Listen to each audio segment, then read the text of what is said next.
The Voice of Charity programs are proudly sponsored by عشو ممكن تحصل بس ب $99.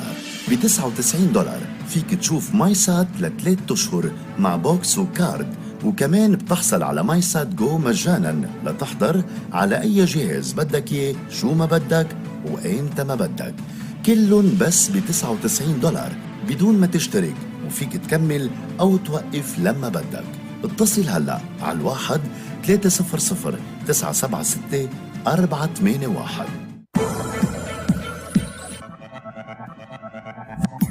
Old Time Bakery is proud to announce the release of the first gluten-free Lebanese bread to hit the market, specializing in gluten-free wraps and pizza bases. For more information, please contact Old Time Bakery on 9708 4442 or visit their website on www.oldtimebakery.com.au.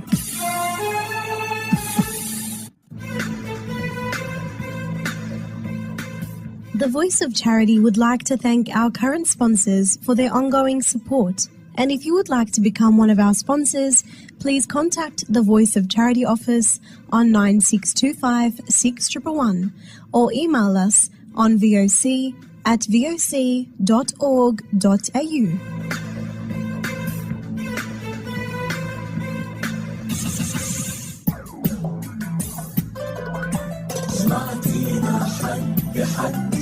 علمتينا المحبة، سمعتينا حدي علمتينا المحبة، لتخافي من هبوب الريح، عن حبك ما رح ننسيح، لتخافي من هبوب الريح، عن حبك ما رح ننسيح، صوتك من صوت المسيح، تبقي صوت المحبة.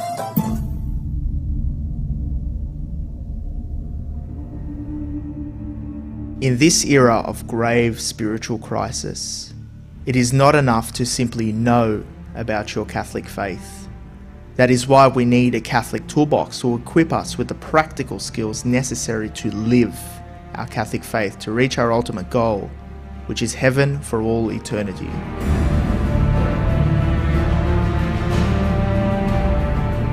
Do not merely listen to the word and so deceive yourselves. Do what it says.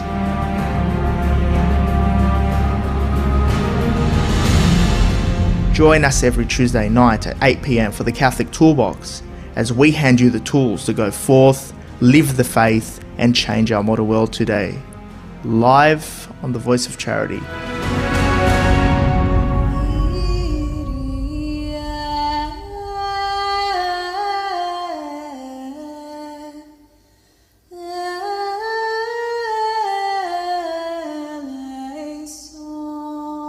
Welcome back to another week on the Catholic Toolbox, the art of practical Catholicism. I'm your host and founder, George Manassa, here as we equip you with practical tools to live your faith in our modern world of today.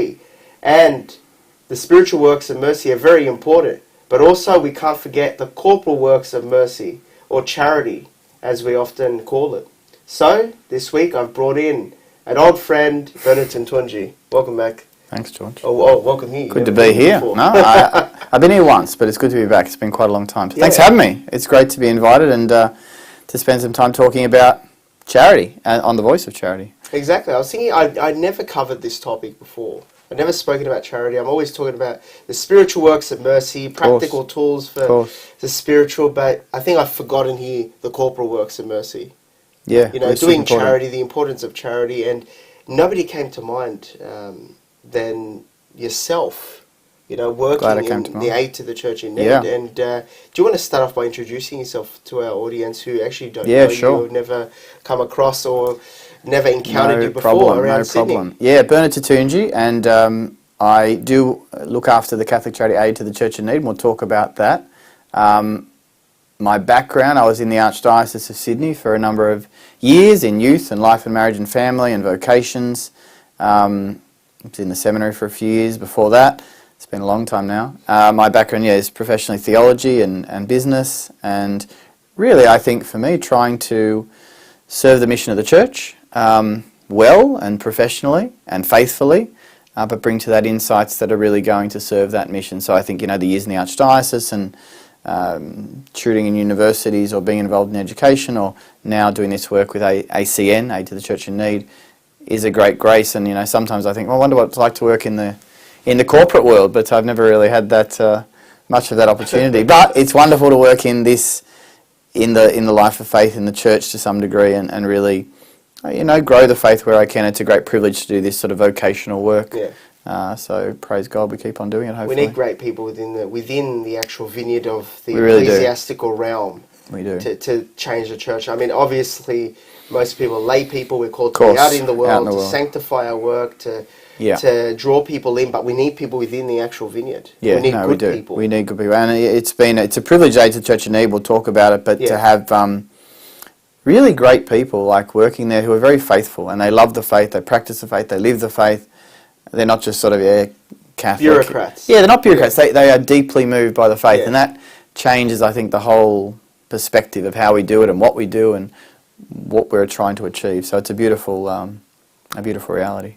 That's amazing. Yeah. And I mean, the foundation of all these church or ecclesiastical agencies that carry out the corporate works of mercy or charity is the church teaching, social justice teaching. Of course, yeah. The compendium of social teaching of the church is beautiful. Yeah. It sometimes gets a bad rap, but we need to be involved in charity and charitable works. It's how we show, in a sense, that our faith is real, that it's more than just words, that it is something that really spurs us to do good things. And it's funny you talk about the corporal and spiritual works of mercy. So I suppose for those who don't know, the corporal works of mercy, the classic charitable things people understand: feed the hungry, clothe the naked, give drink to the thirsty. Yeah.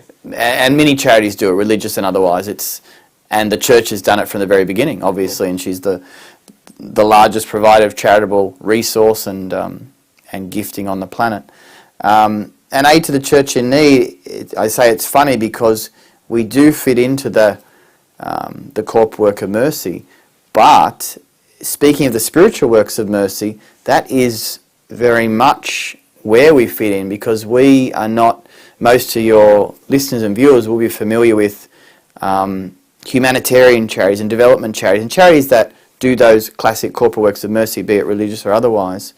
But Aid to the Church in Need is not a humanitarian charity, it's not a development charity, it's a what we call a pastoral charity. So spiritual charity. Pastoral charity. Pastoral charity is the correct term. I've never heard that term before. So a pastoral charity is about basically the life of the church. And so the tagline of Aid to the Church in Need is keeping the faith alive. Yeah. So sometimes I give a bit of to compare the other two charities that at least Catholics would know of, is Caritas, which is a very large Catholic charity. Everyone knows Caritas. It does good work. The Poor Box, the Project Compassion Box, yes, for many decades, and Catholic Mission.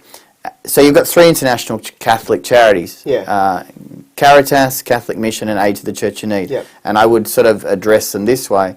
Caritas is the church going out to offer humanitarian relief and development aid to people of all religions, all cultures, all needs, wherever they might be. That's the church going out to do that classic work of feeding the hungry, helping those who are suffering bodily.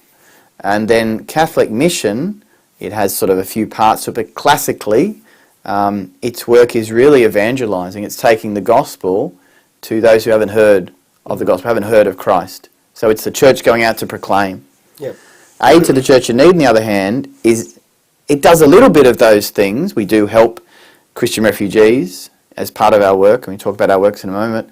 We do, in a sense, help the gospel to be proclaimed, but Aid to the Church in Need is the church going out to support the church where she's too poor or suffering to look after herself. So our audience, those we support, are suffering and persecuted Christians, but more specifically, suffering and persecuted Catholics and Catholic communities. And our tagline, if we have one, I suppose, is keeping the faith alive. So our aim, our whole job is to really sustain the faith where it's at risk of extinction or threat or going under. Yeah. And so we build churches, we train priests, we put in through 2 million mass stipends a year. 10% of all priests are given mass stipends by Aid to the Church in Need benefactors because, they don't have, a nice amount given from their bishop each month. We provide pastoral transport, so bikes and motorbikes and cars and buses and even boats and even donkeys sometimes, so people can get, the priests and the clergy can get, and the religious can get to their people.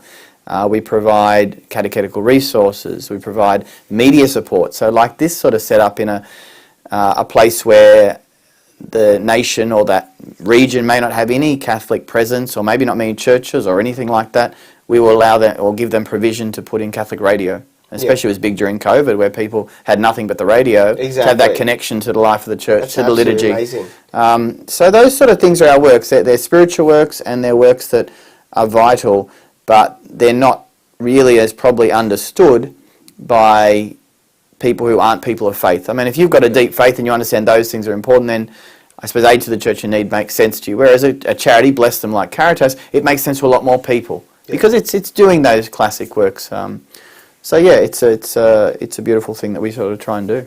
It's just everything you laid out there is absolutely fantastic, and it really, when you said pastoral charity, it now makes sense to me that you're actually trying to align the charity with being pastoral or the pastoral outreach. So you're supporting priests who need to get to their people, maybe to anoint the sick, or see parishioners or run confessions, but they don't have money. Yes, exactly. They don't have the funding to actually purchase cars or vehicles. Yes. And what interests me is, and the question I have for you is, where are there dioceses in the world that don't have money?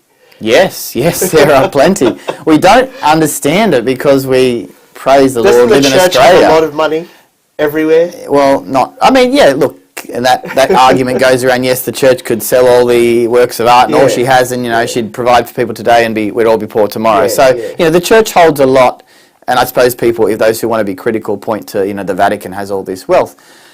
Yes, technically I suppose it's there, but we see the wealth, quote unquote, of the church, much of it, as a stewardship for all of mankind. It doesn't really benefit people to sell every church and sell every painting. But the question is, every local church, in theory, hopefully would be able to take care of itself, but many can't. And so we respond to 7,500 requests per year, roughly, from really bishops and heads of religious congregations who write to us and say, look, I can't feed my priests, essentially, or a group of nuns who say, look, we can't engage in our work, our convent needs repairing. We build about 1,000 new churches a year or repair old churches that have been destroyed through terrorism or bombing or violence. Wow, that's amazing. We'll do about 5,500 projects a year. So ACN raises around $200 million a year collectively around the world, just from private benefactors. And that's a sort of important thing to mention, is that Aid to the Church in Need is not supported by the church. It's not supported by the government. There's no tax deductibility because we are doing this work, certainly in Australia, with classes, working for the advancement of religion.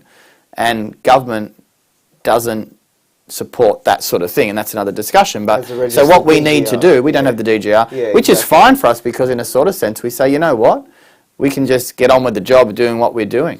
We talk to our benefactors, they appreciate the work, they want to serve the suffering church, they pray for the suffering church, and they give what they can. It's a very much a widow's mite charity, if you will, where, people are doing the little they can. Now, that what's little to one is not so little to another, but people do the little they can and whatever they can do, and that's what moves the work along. And there's about 350,000 benefactors around the world who are supporting Aid to the Church in Need. We have some here, and there's national offices like ours in a number of places.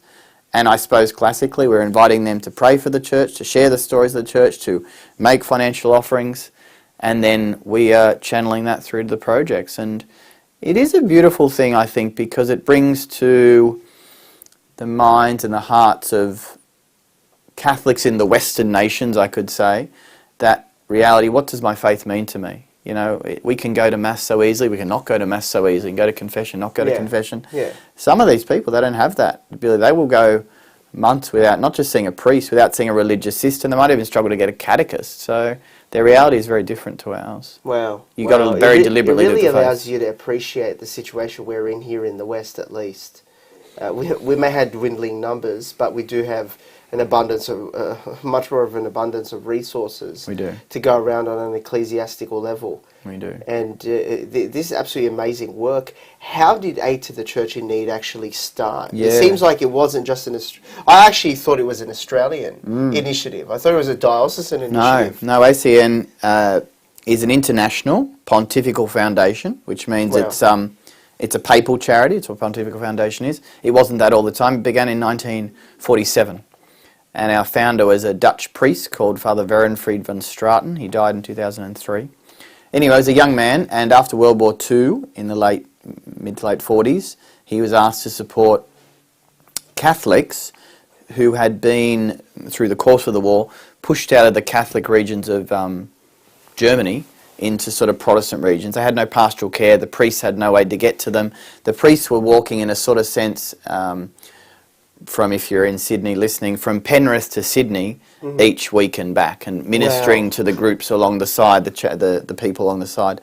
So they had no resources. They were poor as the people they were serving, and the Holy Father at the time asked Father Werenfried to undertake this work. He was a young Norbertine priest, and he was quite a creative thinker, and he began, our first things was setting up these chapel trucks. And so he obtained a bunch of old railway trucks from the railways, and they were converted into effectively chapels, sort of in thirds. The front third was the driving quarters with physical needs for people, then the middle third was a chapel, and the back third was, I think, for physical needs as well. And you have these beautiful pictures where they would basically drive like a mission retreat from place to place. They'd cast open the side doors of the chapel truck, and of course Mass was all ad orientem, facing the one direction, so the priest would pull out the platform and he'd just start praying, and the chapel, then there were big angels on the sides of the bus that would come down, and the people would gather just in the field.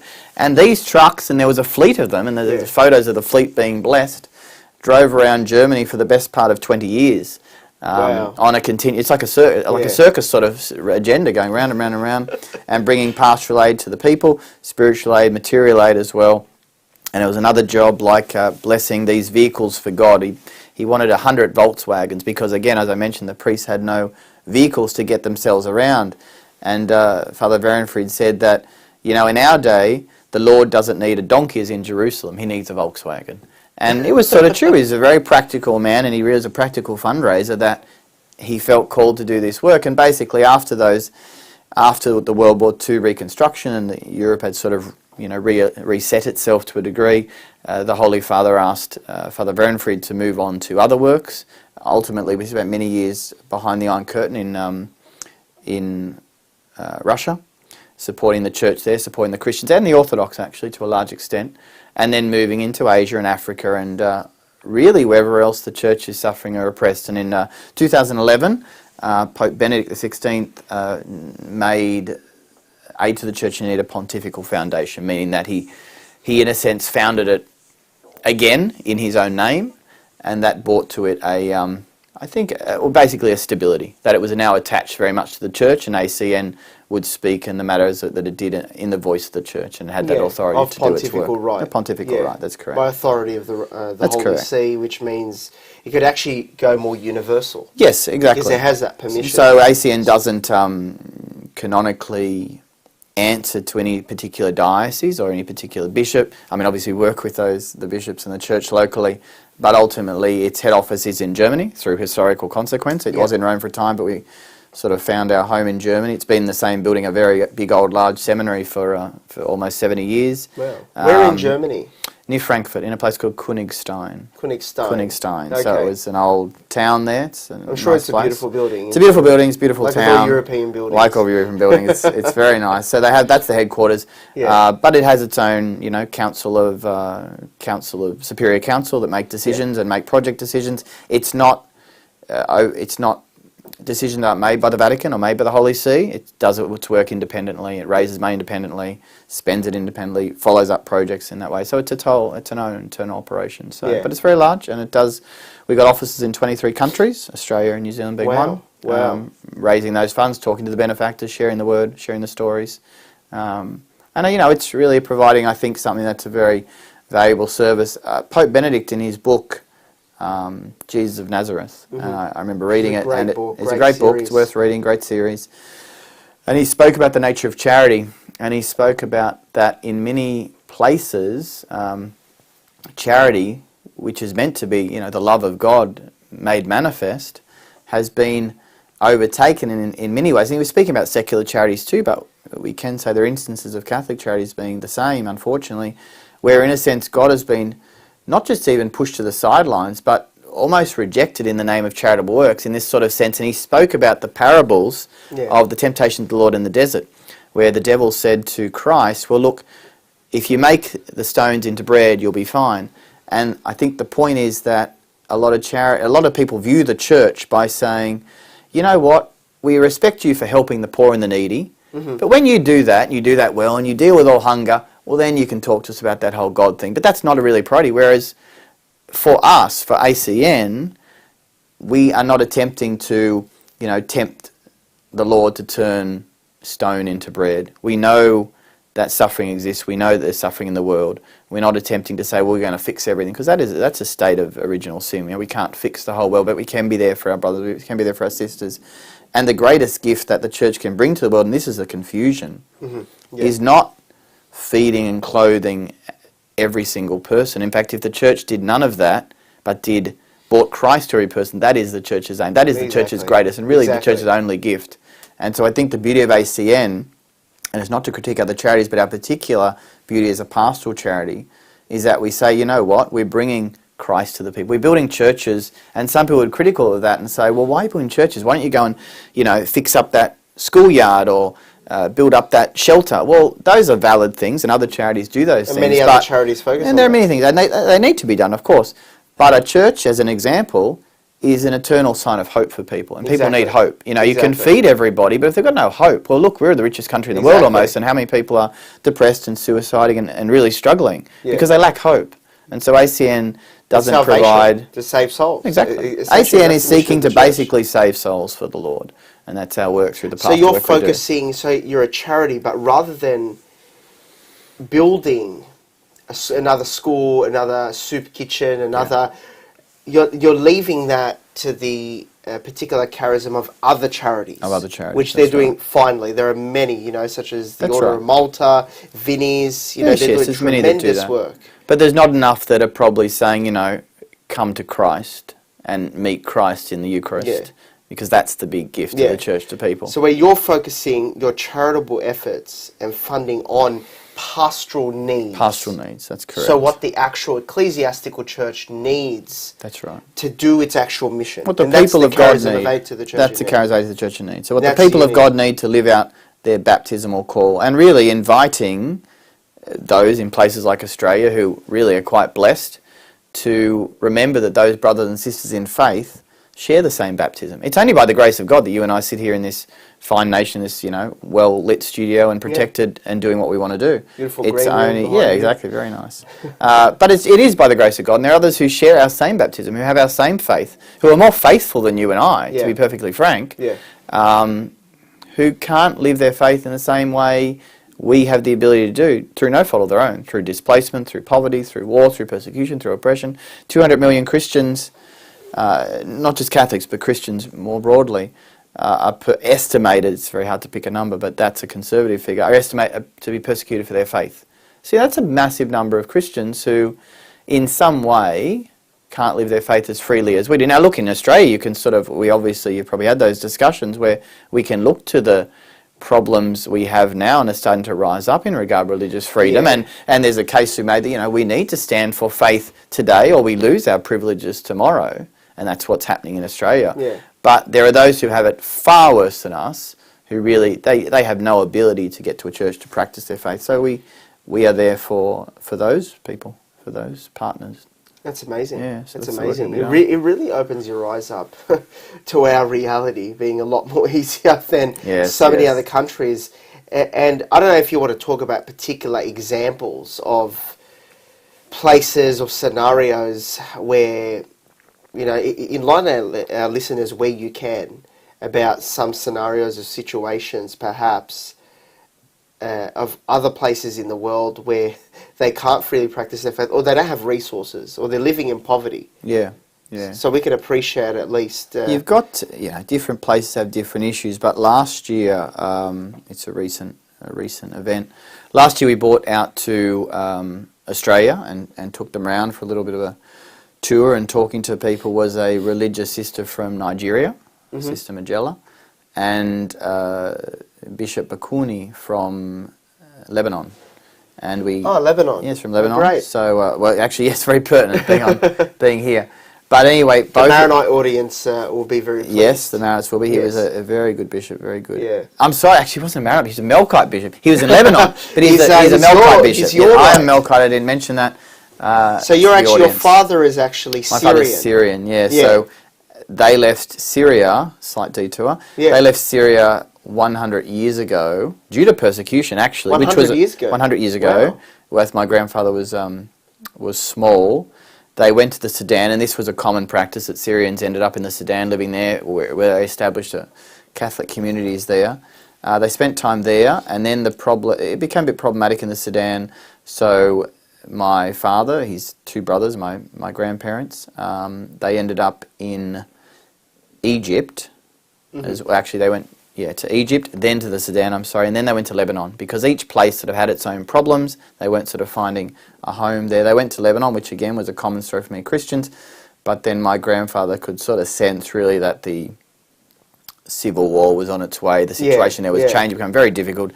Your listeners would be aware. And so they came to Australia then 50 years ago, and Dad married a Roman Catholic. And so while we were raised, my three brothers and I, in the Roman Catholic Church, and I was in the seminary for the Roman Catholic Church, I had to get dispensation to do that, because technically the bishop said to me, he said, well, you're not one of mine, the Roman bishop, he said, you're a Melkite. Yeah, exactly. So I had to write to the Holy Father. Always ascribed to the Church of your Father.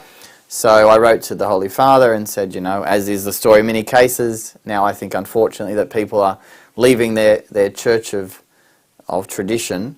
So I became a seminary for the Romans, but then when I left the seminary after 4 years, discerned not to continue at that point, I thought, what's this Melkite church I belong to? Dad went once a year, but we grew up very much in the Roman church. Oh, really? So you never understood your heritage? No, I don't speak Arabic or French. I listened to it my whole life. I never spoke it. There are Arabic classes here. I'm aware, but I feel now life has moved on. It's never too late. I hear that. So I started going to Melkite church. This was in 2007 or 8, I think, and I continued that way. And I met my now wife in 2012, and we had this big discussion. This young lady from Beverly Hills who'd never heard of an Eastern church all of a sudden was coming to terms with what that meant to be Melkite, and we started going to liturgies in English. I've been attending the English liturgy since that time. I'm a subdeacon actually in the Melkite church. So you're a subdeacon. I haven't served for many years. We have 5 young children from 10 to 2, so it makes it difficult to do anything besides keep them in the pew. So I do that. But so we go to they've all been baptised Melkites, my children.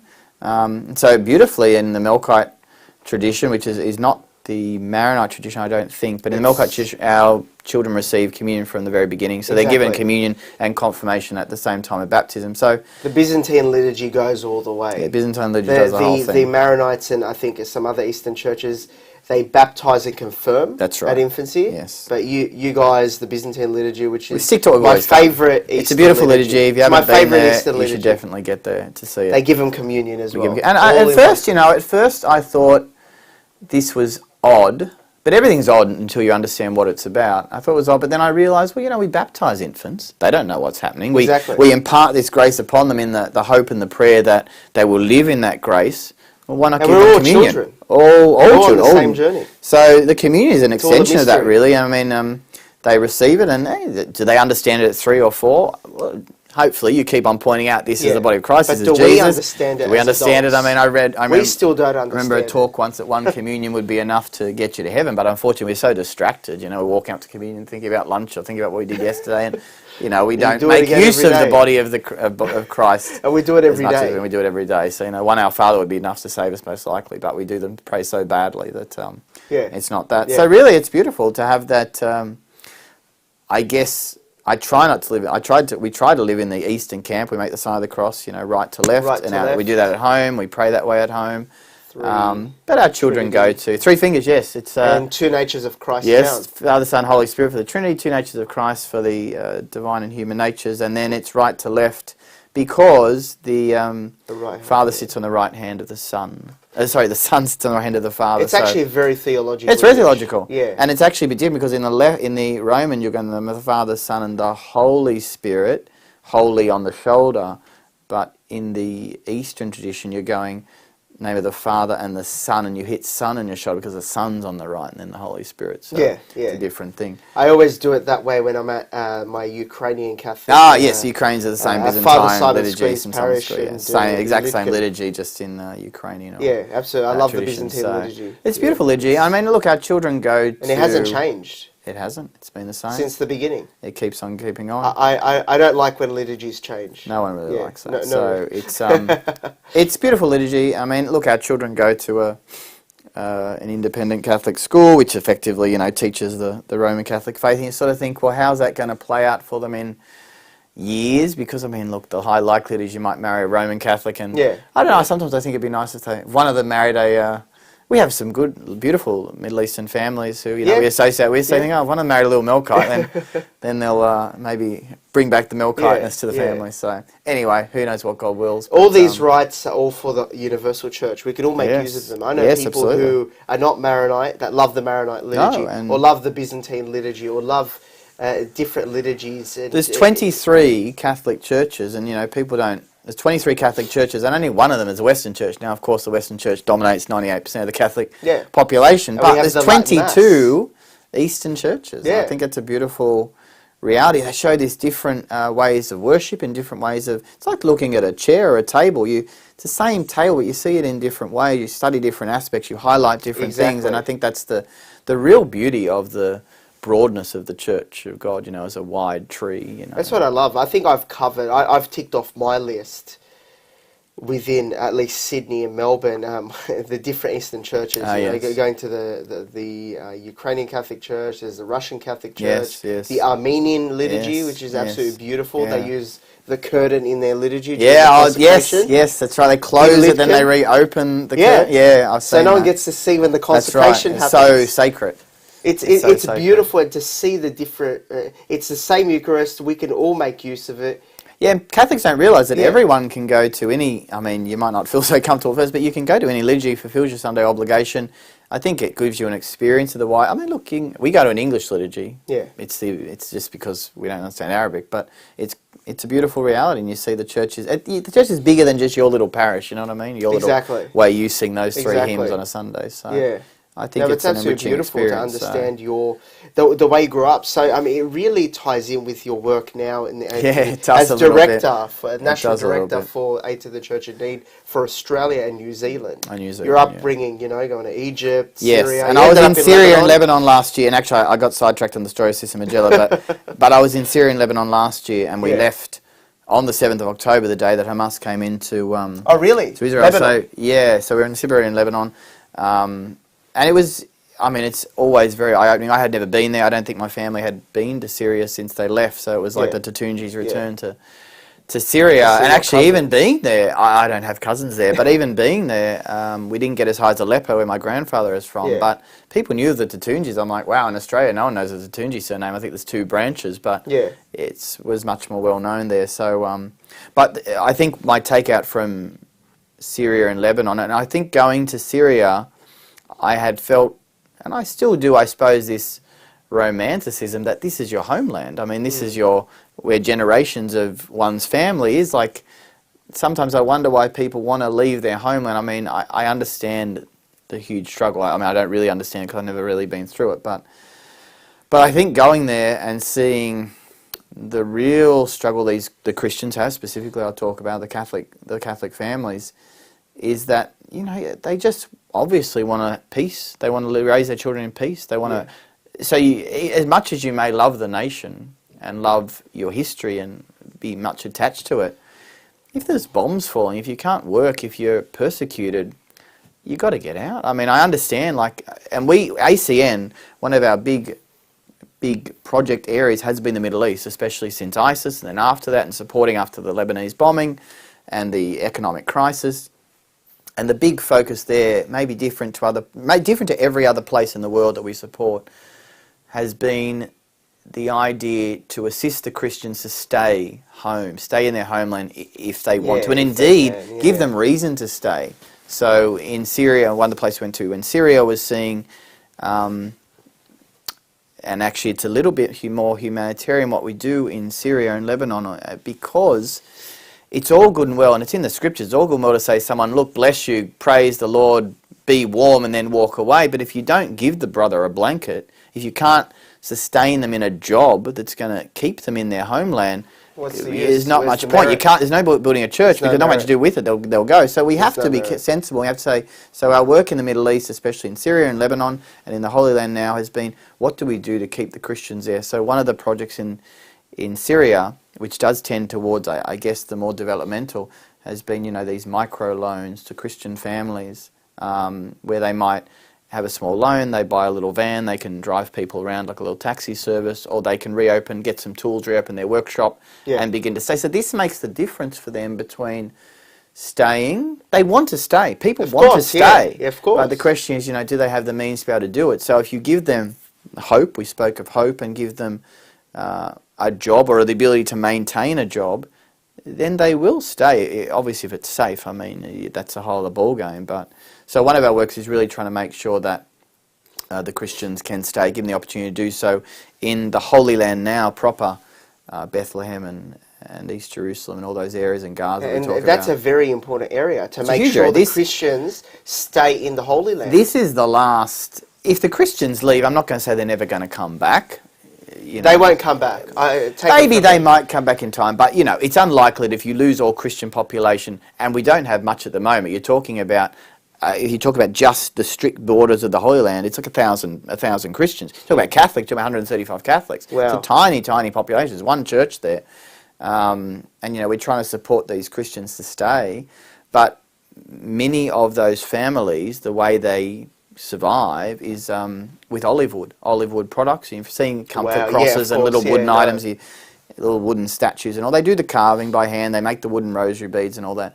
But obviously since October, since this whole mess has begun, there's no one going to the Holy Land. There's no tourism, there's no pilgrimage, there's no one there, movement's restricted.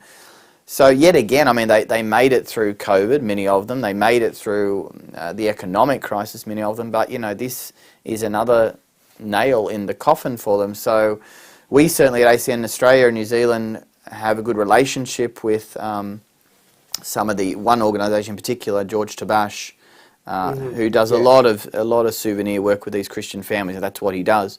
So we've been shipping it in from Holy Land now and basically selling it. We have ACN Australia has a retail arm called thatcatholicshop.com. It's an online shop. Yes. It sells many Catholic products. It's all Catholic products, about 900 different lines of product.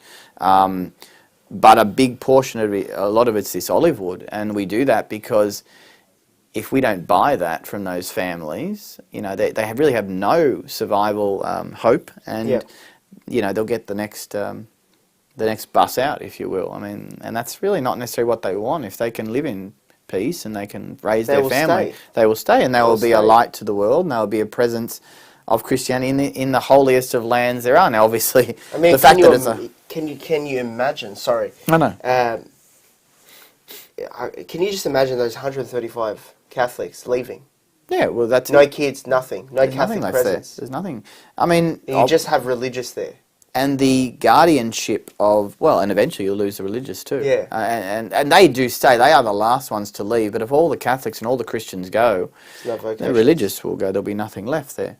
And the Catholic Church, along with the Orthodox and a small portion of the Protestants, mainly the Catholic Orthodox, are the ones who are the guardians of the holy sites. All those particular churches, the Church of Nativity, Church of the Holy Sepulchre, all those places where the Lord lived and worked, are looked after those people. Now, if they're gone, what will happen to them? I don't know. I don't want to think about it. I probably won't be there for much longer. So it's not just a nice thought, but it's really, I think, very, very vital that we keep the Christians in the Holy Land. This is a real issue at hand. Yeah, you talk about practical. That's practical. This is practical issue. Is their life. And look, will the church go on if there's no Christians in the Holy Land? Of course. The Lord didn't promise to keep Christianity in the Holy Land. He didn't promise to keep it anywhere in particular. He didn't promise there'll be, a church in every corner in the West. But But, you know, we don't want to lose that connection to, just as we don't want to lose the Vatican, you know, we want to have Christianity available. Yeah. And I think we see in Australia the pushing of Christianity more and more out of the public square. I should be going like this, out of the public square, you know. Years ago, the church has had to renege out of, you know, adoption because, you know, we couldn't always guarantee that we could choose a mother and a father for families. We had to choose other options. And we thought, well, that's not really an option for us. Just last week or the week before, Archbishop Fisher came out and made the obvious statement, which he really had to make, which was that, you know, if we keep receiving, and he doesn't want to pull out, but if we keep receiving such pressure on our Catholic schools where we can't make decisions about who we employ and employing people that at least are okay with our values and morals, then, you know, how do we run Catholic schools, you know? And the state needs to realise, well, do we have freedom to practice and to live or not? And I really think, for the most part, Christianity in Australia is seen by most political classes, especially the left, as really more a nuisance than anything else. It's not the idea it used to be where Christianity was offering a great service to society, you know, in the classical corporal works of mercy, doing all those things. Now it's just seen as something in the way, which is a real pity. Yeah. And I think Christians we haven't been faithful enough in the public square. I mean, if you look at the same-sex marriage debate some years ago now and that vote that took place, I think that was really the first time for decades that we had seen what the public really thought about marriage. And we realised that actually the catechesis on marriage, and I mean that in the broad sense even with the seculars, was so poor that it had just become whatever you wanted it to be. Like we've lost Christianity. Christians have given up the ghost and just, you know, they don't go to church, they don't get involved in the public square. We've retreated, and if you retreat, this is what happens. Exactly. You know? We've sown our own seed here. And I think the underlying cause is catechesis and formation. We have not done that on an institutional level. We haven't done that in the family. We're not doing it, I believe, sufficiently on a parish level. No, we're on not. Those three areas. And then we run a number of generations who go through schools, who go through families, and now we're left with generations who haven't been catechized. Hence, uncatechized children, and it's no surprise. And the list and the numbers roll on. Yeah. The numbers just came out a few weeks ago of the latest head count of Catholics in the country. So prior to that, the last count was 2016, and the numbers of Catholics at Mass on a Sunday was about 50,000, let's say. Yeah, exactly. Now in the last count, which admittedly was done between COVID lockdowns, which is obviously a difficult time to be counting heads, but nonetheless, it's dropped to 415 odd thousand. It's a massive drop. It's a big drop. And 550 was a drop from the previous years as well. So, you know, and now you've got a situation in Australia where less than half, or just over half, basically adhere to be Christians. Yeah. So, you know, you've got across Protestants and Orthodox and Catholic, less and less people saying they're Christian. And I was in Canberra a couple of weeks ago. There was a gathering of Christian church leaders, and we met various politicians, the charity leaders, I should say. And one of the things on the table now is the changing of the census question around religion. Now, that's an optional question. It's always been an optional question. But instead of, if you will, sort of asking the question, what religion are you, it will be sort of inverted where the more that you opt in to say you're religious, and that's going to change the nature of people saying, if you're sort of on the edge a bit, you just tend to say, oh no, I'm not going to say I'm religious, you'll just leave it be. And there's a real fear that when you start doing those things, well, less Christians appear on the census, which means less funding goes to Christian projects, less attention is paid to Christians. Less ability to lobby for less ability to lobby for what it is we need for. And you see that as a growing pressure from the Greens to really kick Christians out of the public square, and you know the numbers will keep falling. And I think, as Pope Benedict said, you know, the church will be reduced. It will be some sort of remnant church where I think, you know, those who are really sincere and who really want to be saints in their families will strive to do that. You know, so we do look at that situation. You know, we talk about aid to the church in need, supporting the suffering church. I mean, there was a discussion we had at an international level: should ACN be channeling some portion of its funds raised to supporting projects in Western countries where the church is what we might undergo a polite persecution, we could call it. And it's funny, we sent a survey to the donors, to the benefactors we call them, and we said, you know, these questions: do you agree there's a polite persecution? Yes, they did. Do you think we should do something about it? Yes, we do. Do you think we should send some of our funds to that? And the benefactors, many of them were like, no, we don't think you should divert funds from the classically suffering church to our problems in Australia, you know, which is a fair call, and we fed that information back to head office. But it's going to be a problem, and I think we need really Christian families and Christians and Catholics who really are going to say, you know, we take our faith seriously. I mean, 25% of the population's Catholic, a bit under now, 20%, but, you know, of that, less than about 8% go to Mass. So why people... Yeah.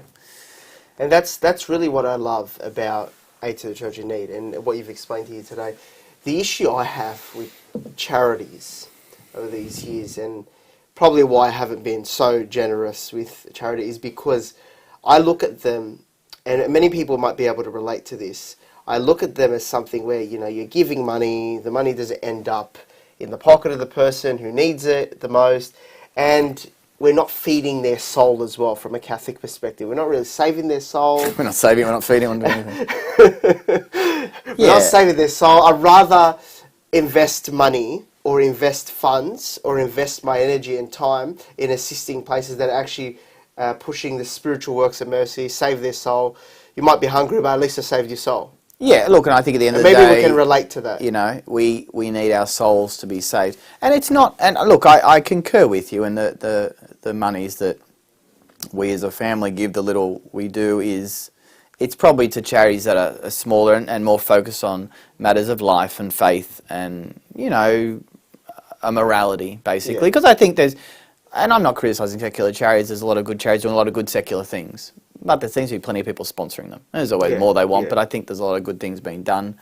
I think it's a shame if, in some ways, I think the church sometimes can become too much of taking government money to do, you know, government-y works. I mean, I think we should be passing that around to our people and asking to how we supporting Christians, how we supporting our own people. I think that's really important. So, yeah, this work is quite unique, and I think this work of the suffering church is done by, you know, those who really feel they know the value of faith and they want to pass it. And I talk to a lot of benefactors who they have the same stories that, you know, their children don't practice anymore and their grandchildren don't practice, but, you know, they really feel that in supporting this work they are doing something of worth. They are keeping a legacy of faith going.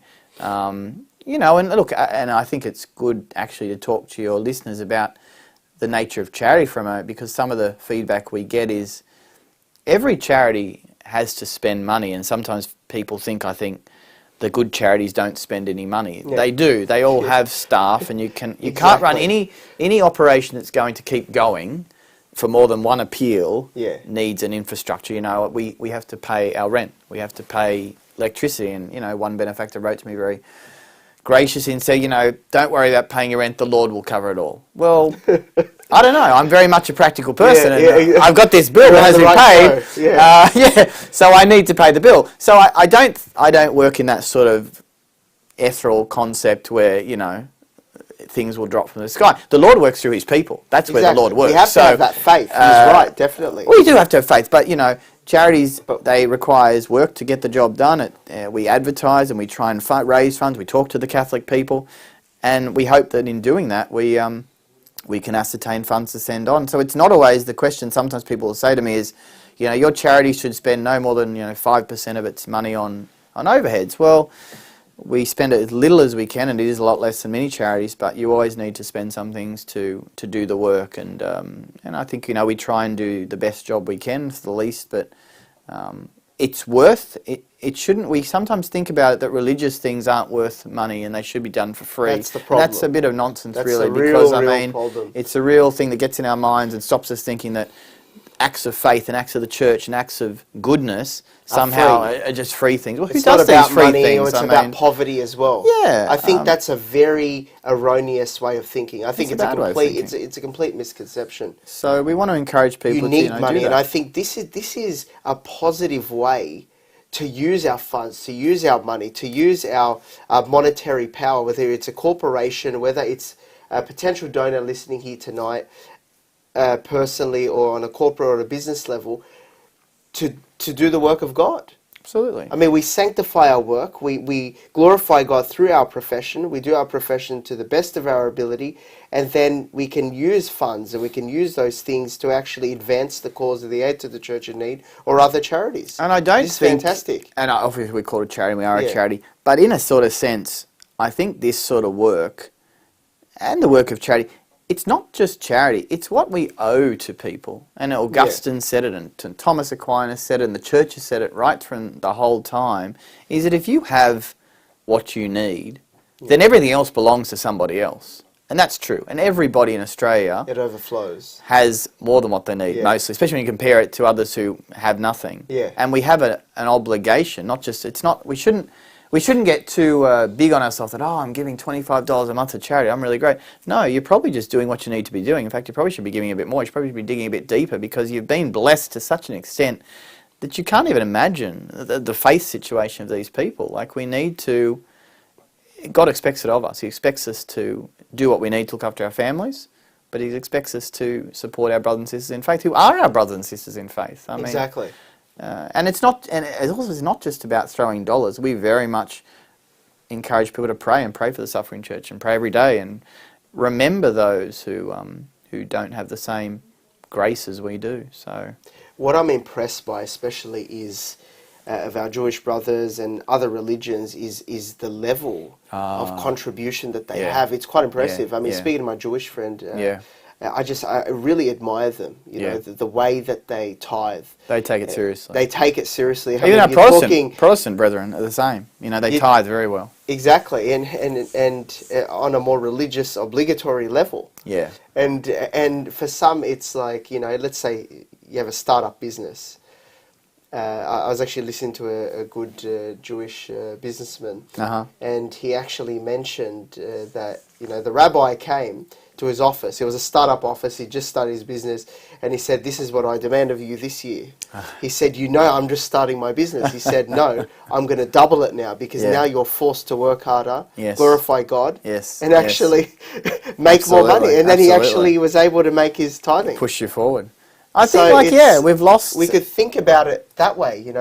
I could work harder at work, advance myself professionally, sanctify my work, and use that money to help, you know, a charity or advance a cause of the faith. We want to save souls. And but classically, if you talk about tithing, I mean, the classic number is 10%, right? Yeah.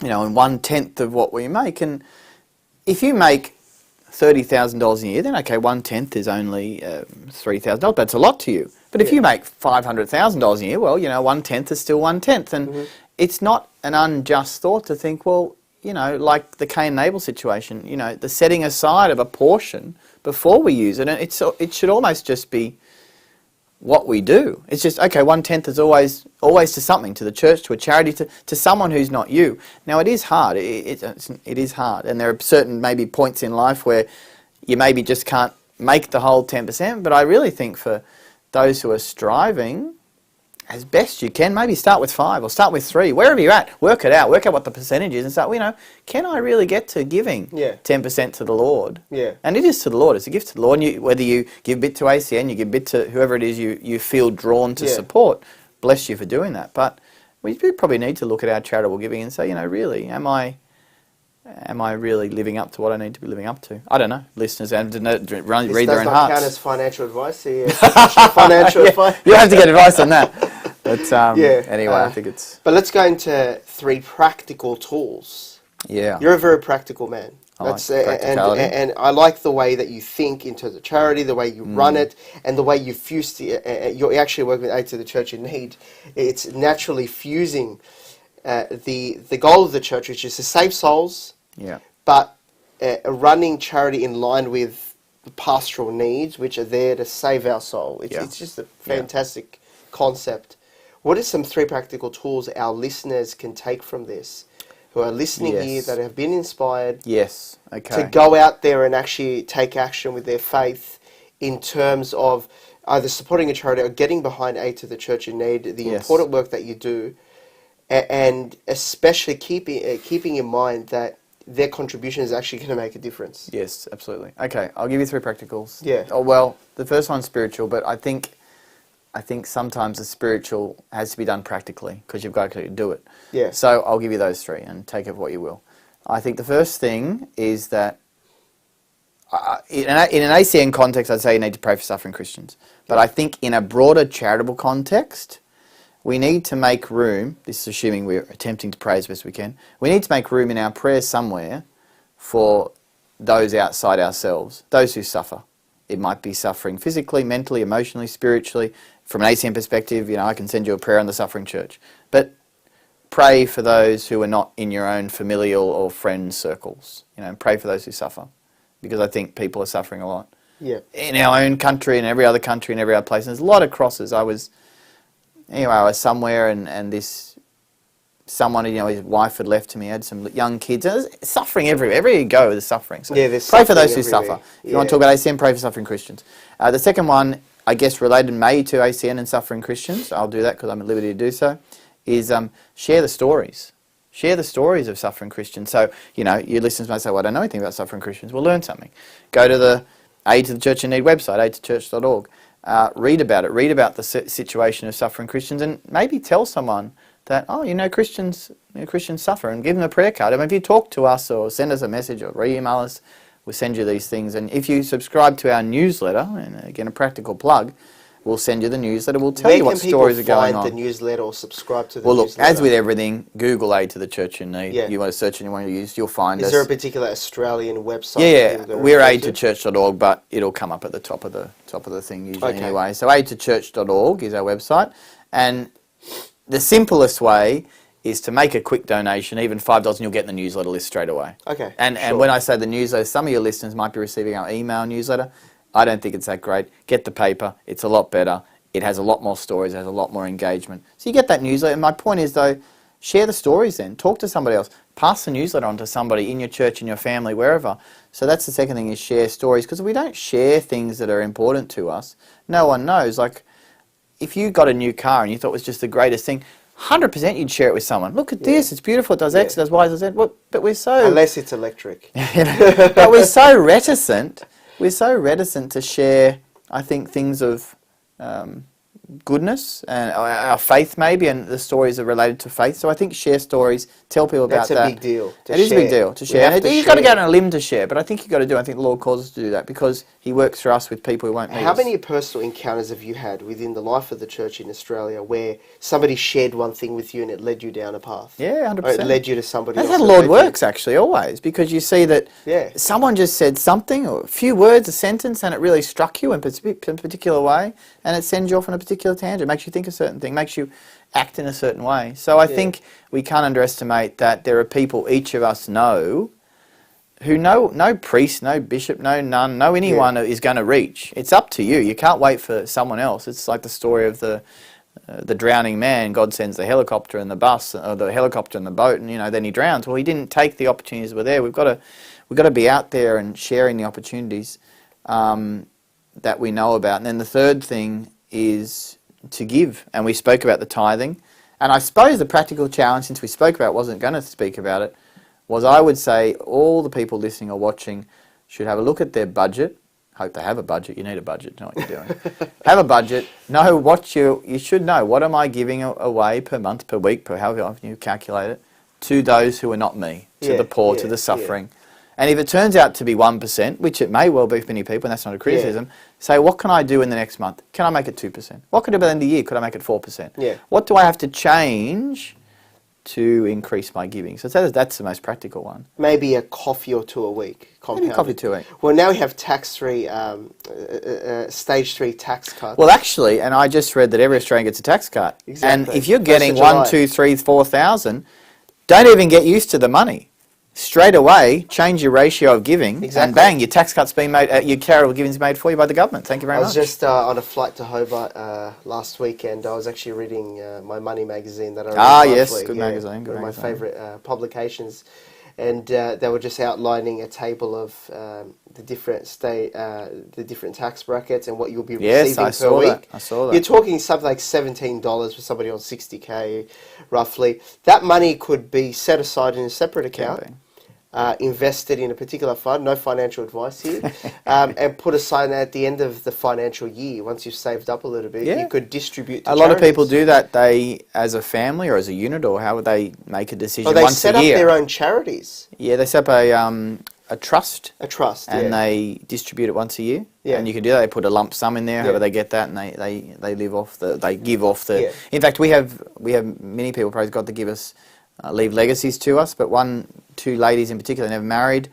The Craig sisters, they're long gone now, so their name won't matter. But they're long gone, praise God, for what they've done. And they set up a perpetual trust, and ACN's the only beneficiary. So every year, their estate was a bit in the trust, and every year it's given out the dividend to ACN, and it just goes on in perpetuity. We arrange masses for them, we pray for them, we obviously do work through that. And so in a sense, they're long gone, but their goodness and their faith continues. So. And that means the funding received there could actually help several churches being rebuilt. Instead of just sort of being one lump sum, it makes a real difference, huge difference. Yeah, so if that wasn't there, or let's say a generous family on an income setting up a trust and distributing, let's say to A2 Church in Need, or maybe Vinnie's or somewhere else, great charities, that might mean a church or two doesn't get built. It does make it, and people we encourage people to make a recurring gift, a monthly gift, in other words. Yeah. It might be 10, it might be 20, it might be 30, it might be 50, but over the course of a year, that's 12 times what you give every month. So actually, I encourage people to think about their charitable giving in a year sometimes, and think, okay, I'm going to give $500 to ACN, for example. Well, divide it up, lock it in over a month. It helps us to know what's going on, and we can plan the way we support people. So. There's a lot of ways they can do things. It's end of financial year. So this is probably the time to actually review this on a practical level. This is actually time. And actually we say, even though we can't give you tax deductibility, don't worry about the tax deduction. Give to ACN anyway, and God will bless you for the kind. You might not get a toaster or a heater, but in for your tax dollars, but you'll be able to support the faith somewhere. So, we really do need to think practically. God's not just going to throw money at God really, He really depends on us. There's a real mistake that God's just waving magic wands in the sky.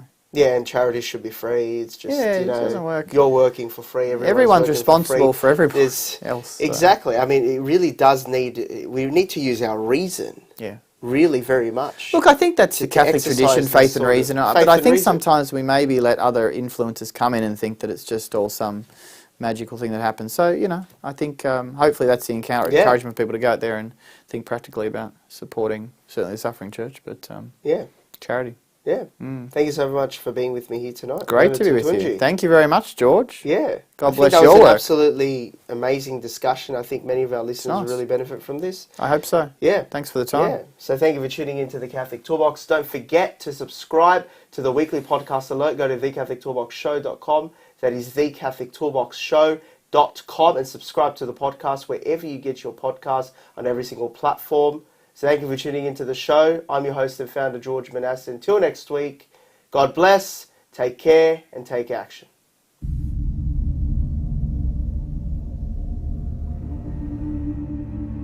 In this era of grave spiritual crisis, it is not enough to simply know about your Catholic faith.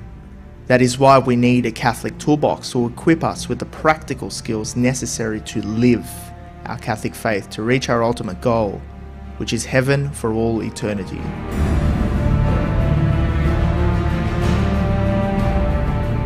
Do not merely listen to the word and so deceive yourselves. Do what it says.